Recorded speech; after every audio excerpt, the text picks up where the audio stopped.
Hey homies, I know it's been pretty rough lately, and I know a lot of us are thinking about Jeff. But listen, I don't mean to sound insensitive, but I have to tell you something, and I have to tell it to you somewhat urgently, because I don't think time is on our side right now. At one point today, it dawned on me that I gotta stop making videos about how these puzzle pieces of false ideologies are merging together to form the whole spiel. Nasara, Q, the New Age, aliens, all these satanic and inverted ideologies, they're starting to bond. They're all wrapping each other's tentacles around one another and having a big evil satanic orgy while shouting that it's the best thing in the world.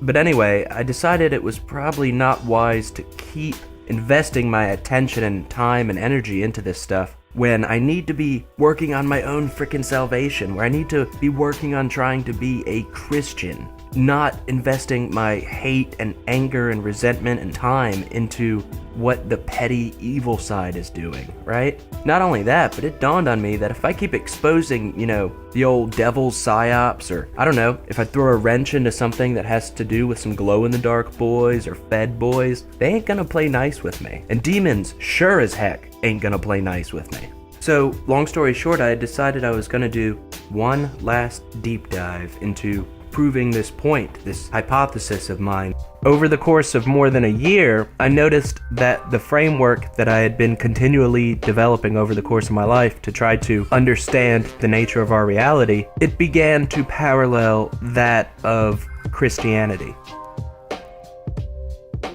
When I started openly talking about religious concepts or biblical concepts in my videos, a lot of people didn't like it. They left comments saying like, man, religion is a tool to stop people from thinking critically, or come on man, you sound like you're in a cult. Well look, when I say Christianity, I don't really mean Christianity as we've known it through any institution here on earth. I mean following Christ, or the teachings in the New Testament. No human institution can solely lay claim to those. Many human institutions try to, and they are all corrupt, and they will all mislead people. So when somebody says something like religion is a tool of control, well, for one, they're pretty much correct. But when I say religion, on one hand, I might mean human institutions that seek to control and misinform, but on the other hand, I might mean this bigger spiritual truth. When I say Christianity, then I'm referring to that as another flawed human institution. But if I refer to true Christianity, or if I refer to it in a positive light, then what I'm referring to is just being a follower of Christ. But anyway, I don't want to get too hung up on the semantics, because we could do that for an eternity and we'll never get any closer to the delicious meat of all this. So I mentioned that my framework more and more paralleled that of the actual framework within the New Testament. Now, I had always actively avoided using religious terms, and I had done that for a reason. I didn't want to alienate anyone that I was sharing my story with. But remember that I said that I was going to let this story and the search for truth carry me where it was going to carry me, regardless of my sensibilities or the sensibilities of any others. Well, I started to notice that my framework was paralleling that of the one that's already laid out for us in the Bible, specifically the New Testament. So then the dilemma arose that, what am I going to do if every time I start trying to tell people these truths, these stories, do I go out of my way every single time to strip them of their religious lingo? Am I going to reinvent an entire glossary of my own just so that I don't have to de facto endorse the information in the New Testament? Well, carried to its logical end conclusion, all I would be doing is either creating a cult or basically just be ripping off the New Testament and then trying to stamp it as my own. And I can tell you, some of the most successful or powerful false ideologies and evil institutions around the world already do that. I have no interest in attaching my gross little tentacles around the truth and then saying, look everybody, I have the truth, give me shekels now, give me sexies. No.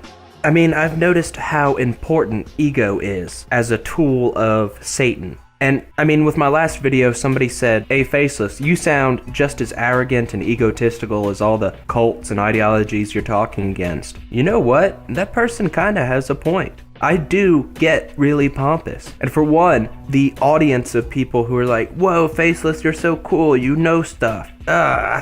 This is just a great recipe to develop a cult of personality.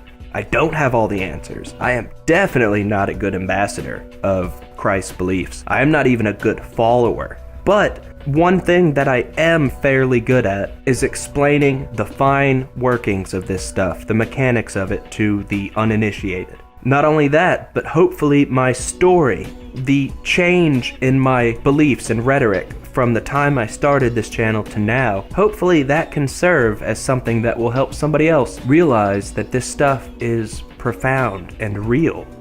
I mean, how many of you know Christians and religious people who still think of God and Satan and angels and demons as abstractions, and when you try to tell them such and such might be a demon, or this thing might be demonic, or I had an experience with something angelic or something evil, they roll their eyes and look at you like what you're saying is stupid. Because in their minds, this stuff is all some distant cartoon that nothing could ever compare to. It is real. Our world involves these things. You know why the History Channel is proud to show you ancient aliens? Because this world is a satanic sandbox, because they would gladly call it ancient aliens instead of what they should call it, ancient fallen angels, ancient hybrids. You know why all these New Age people who talk about the Galactic Federation that was literally in mainstream news and trending on Twitter for an entire friggin' day?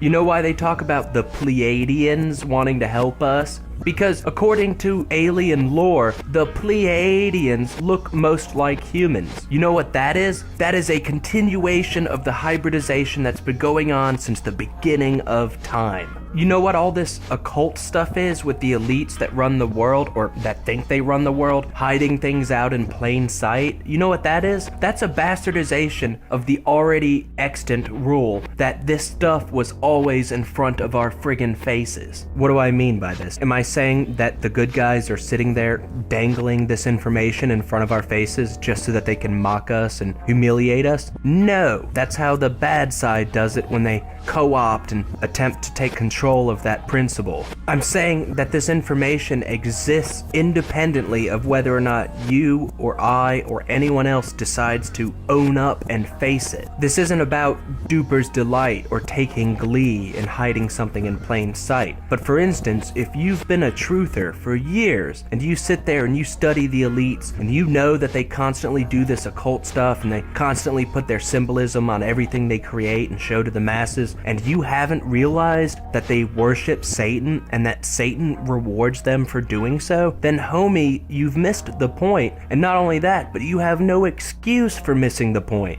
At least when somebody realizes the elites worship Satan, they might say, well, if Satan exists, then God exists. But if you stop short of that and just say, the elites do all this creepy blood magic, and boy, they sure are rich, and they sure are into some dark stuff, and you stop there and don't draw the correct conclusions from it, damn, homie.